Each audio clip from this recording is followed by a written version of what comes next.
সুপ্রভাত সকলকে। সকালে ঘুম থেকে উঠে মাঠ গিয়েছিলাম, মাঠ থেকে এসে বাড়ির কাজে লেগে পড়েছি। আর গ্রামের মানুষের সকালের কাজ বলতে কিন্তু মাড়ুল দেওয়া, যাদের গরু বাছুর আছে সেসব বার করে সার ফেলে কিন্তু ঝাড় দেওয়াটাই বড় কাজ। তো আমিও প্রথমে ঝাড় দেওয়ার কাজ থেকেই শুরু করছি। এখনও আমার চা খাওয়া, মুখ ধোয়া কিছুই হয়নি। তো যাই হোক, বাড়ির কাজ তো করতেই হবে। তাছাড়া বাইরের কাজগুলো আমি আর দিদি আমরা করে নিই। ভেতরে যে সমস্ত কাজ থাকে বাড়িতে ওগুলো মা করে সকালে। তারপর ঠাকুর আছে, জল দেওয়া, ধূপ দেওয়া। তার জন্য বাড়ির কাজ মানে বাইরের কাজগুলো আমি বা দিদি দুজনে মিলেই করে নিই। তো আজকে দিদি নেই, তাই কাজটা আমাকেই করতে হচ্ছে। তাছাড়া ঝাড় দেওয়ার কাজটা আমিই করি, সার ফেলা এগুলো দিদি করে নেয়।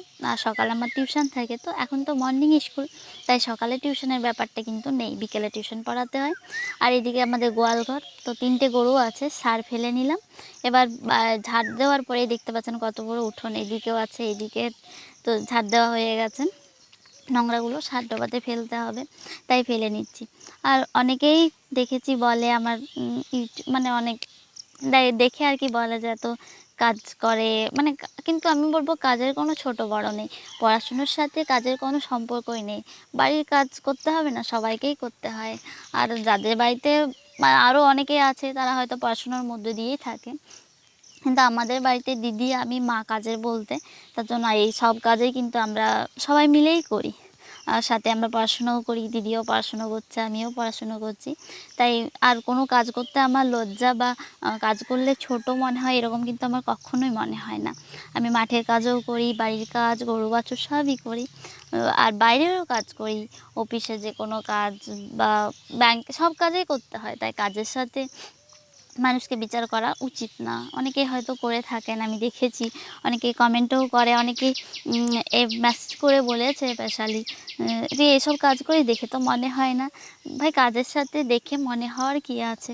কাজ কাজ করা তো খারাপ না, তাছাড়া আমি তো কোনো খারাপ কাজ করছি না। যাই হোক, আমার কাজ কমপ্লিট হয়ে গেছে। এরপর কিন্তু আমি মুখ ধুচ্ছি। মুখ ধোয়া হয়ে গেলে চা খেতে হবে। তো আজ মাছ নিয়ে এলাম। খুব বেশি মাছ নিই না, আমরা 200-150 মাছ নিই।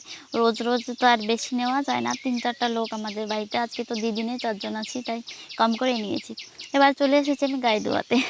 এটা একটা হাসির বিষয়, কারণ কি এই গাড়িটা আমি ধোয়াতেই পারি না। কিন্তু এখন দিদি নেই, ধোয়াতে হবে। মায়েও পারে না এই গাড়িটা, দাঁড়ায় না সবাইকে আর কি। অন্য গায়ে আমি কিন্তু ধোয়াতে পারি, মানে দাঁড়ায় অন্য গায়েগুলো, আর এটা আমাকে দাঁড়ায় না, এটা দিদিকেই দাঁড়ায় আর কি। তো যাই হোক, দিদি যেখানে নেই সেখানে চেষ্টা তো করতে হবে। 3-4 দিন পর কিন্তু দাঁড়ায়। তো কালকে যেহেতু দিদি গেছে, তাহলে কাল বিকেলে তাও দাঁড়িয়েছিল একটু। আজকে দেখি সকালে কি হয়। এই গরু এই হচ্ছে সমস্যা। গরু মানে সব গরু না, অনেক গায়ে থাকে শান্ত, কিন্তু কিছু কিছু থাকে বেশ বদমাশ, মানে ওরা বুঝতে পেরে যায় যে এই মানুষটা নয়। যাই হোক, এই গরুটা আমাদের সেরকমই, কাউকেই দাঁড়ায় না দিদিকে ছাড়া। মা, বাবা, আমি, আমাকেও দাঁড়ায় না। একবার দিদি গিয়েছিলো বেড়াতে, তো 7-8 দিনের মতো, তখন কিন্তু বেশ সমস্যা হয়ে গেছিলো। 3-4 দিন তো একদমই দিত না। তারপর যখন মানে বুঝলো যে হ্যাঁ 4-5 দিন একটা মানুষেই দোয়াচ্ছে, তখন কিন্তু দাঁড়াতো। যাই হোক, এখন দাঁড়িয়েছে, কিন্তু আমার মনে হয় না বেশিক্ষণ থাকবে। আর অনেকটাই দুধ দেয়, প্রায় 150-200, কিন্তু এই তো দাঁড়ালো না। আর একদমই কম, অল্প দিয়েছে। আর দাঁড়াবেও না, একবার লড়ে গেলে এই গাড়িটা কিন্তু আর দাঁড়ায় না। তো বাবা ভাবছে আমিও চেষ্টা করি খাবার দিয়ে যদি দাঁড়ায়, কিন্তু এইগুলো খাবার দিয়ে দাঁড়ানোর নয়। যাই হোক, গায়ে দোয়া কিন্তু হলো না আমাদের।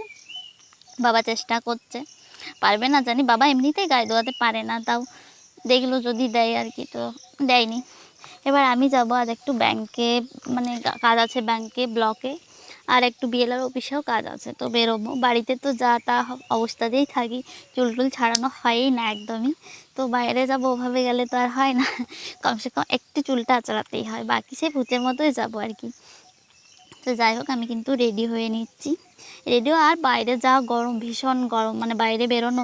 তারপর সাইকেলে প্রায় আমাদের 6 কিলোমিটারের মতো যেতে হয়। বাস আছে, কিন্তু বাস খুব একটা নেই, টাইমে পাওয়া যায় না। আর আমি যেহেতু অনেকগুলো কাজ নিয়ে যাচ্ছি, তাই আমার সাইকেলে যাওয়াটাই ঠিক হবে। একই জায়গায় সমস্ত অফিস থাকে না। 3-4 কিলোমিটার, 2-3 কিলোমিটার পর পরই তো হয়। কারণ কি আমরা যেখানে যাবো, আমি অমরকাননে 2টো অফিস পাবো, আবার খাটি যেতে হবে ওখান থেকে প্রায় 2-2.5 কিলোমিটার। তো টোটোতেই বলুন আর বাসে বলুন, ওটা কিন্তু খরচ সাপেক্ষ, আর সময়ে সব কিছু পাওয়া যায় না। তার জন্য আমরা কিন্তু 6 কিলোমিটার ঘাটি। অনেকেই বলে বাবারে এত দূর থেকে এত রোদে রোদে সাইকেলে আসা, কিন্তু আমাদের অভ্যাসও হয়ে গেছে। আর নিজের সুবিধা মতো কিন্তু কাজ করা যায়, তাই আমরা কিন্তু সাইকেলে এইসব কাজগুলো করে থাকি। যাই হোক, সব কিছু তো আর সুযোগ সুবিধা দেখলে তো হয় না, নিজেকেও একটু পরিশ্রম করা দরকার আমার মনে হয় যেটা। যাই হোক, ওই কাজগুলো কিন্তু আমরা ওভাবেই করে থাকি। তাছাড়া আমরা ছোটোর থেকে সাইকেলেই অভ্যস্ত। আমাদের কলেজ কাছাকাছি, ওই 3-4 কিলোমিটারের মধ্যে, তো আমরা সাইকেলেই যেতাম ছোটোর থেকে। স্কুল গেছি প্রায় 9-10 থেকে সাইকেলেই যেতাম। আর তার আগে তো গ্রামের পাশের গ্রামে ছিল, তখন হেঁটেই যেতাম। যাই হোক, আমি কিন্তু রেডি হয়ে গেছি। আর এখানে যখন দেখা যাচ্ছে তখন আর আয়নার কি দরকার। এখান থেকে কিন্তু ঠিক করে নিলাম ওড়নাটা না। যাই হোক, আমি ভূতের মতোই যাই, ওই কানের গলার এইসব মানে কোনো সেজে গুজে এসব এতটা মানে হয় না আর কি, ভালোই লাগে না সাজতে। একটা টাইম ছিল ভীষণ সাজতাম, এখন কিন্তু একদমই ভালো লাগে না। তো বিকেল হয়ে গেছে, আমার দিদি চলে এসেছে। দিদি পিসির বাড়ি গিয়েছিল, তো সেখান থেকে কিছু পেয়ারাও নিয়ে এসেছে, আম নিয়ে এসেছে, কাঁঠাল। আমাদের পেয়ারা গাছটা হয়নি, একটা হয়েছে ছোট, এখন ধরে না, বছরে সে একবারই হয় বর্ষার পরে, এখন সে ছোট ছোট হয়েছে। যাই হোক, দিদি নিয়ে এসেছে, আর আমার পেয়ারা খুব ভালো লাগে। তো কাটা হয়ে গেছে, এগুলো একটু বিট নুন দেবো, তারপর খেতে বসবো। পেয়ারা খেতে কিন্তু আমার, পেয়ারা কাঁচা আম যে কোনো জিনিসই আমার খুব ভালো লাগে আর কি, স্পেশালি পেয়ারা। আর আমাদের গাছ ছিল, অনেক বড় গাছ ছিল, কিন্তু গাছটা কীভাবে মারা গেল জানি না। তারা যখন বান্ধবীরা থাকতো তখন এর গাছে ওর গাছে নিয়ে আসতাম, এখন আর যাওয়াই হয় না। যাই হোক, একদমই সন্ধ্যা হয়ে গেছে, আর আমি পেয়ারা খেতে বসেছি। আসলে সন্ধ্যা বলতে বিকেলবেলা টিউশন থাকে, তো তারপরে এইসব কাজগুলো করা হয়। টিউশনটা বাইরের কাজ, ওটা আগে পড়িয়ে আসার পর। তার জন্য বাই বাই, পরে দেখা হবে আবার।